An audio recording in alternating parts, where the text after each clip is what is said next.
মূল্যবান। কেন বলুন? এই একাদশীর দিনে আমি কীর্তন করতে এসেছি, আপনারা শ্রবণ করতে এসেছেন। এর থেকে মঙ্গল আর কি হতে পারে? আর যার জন্যই হরিবাসর তিনি কে? আমার গৌরাঙ্গ মহাপ্রভু, তাই না বাবা? কেউ বলছে ভগবান, কেউ বলছে মহাপুরুষ, তাই না বাবা?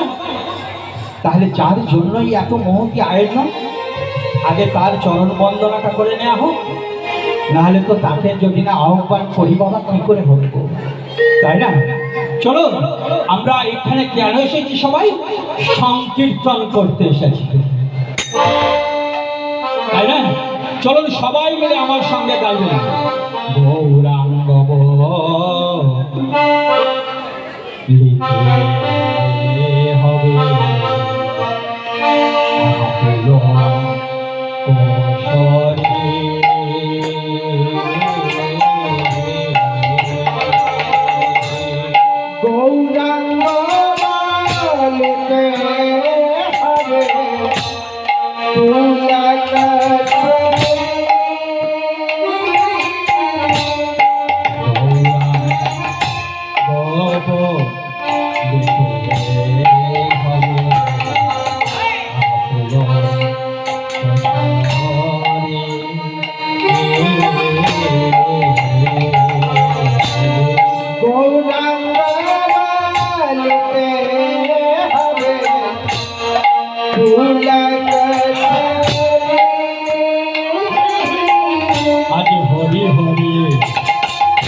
বলেছে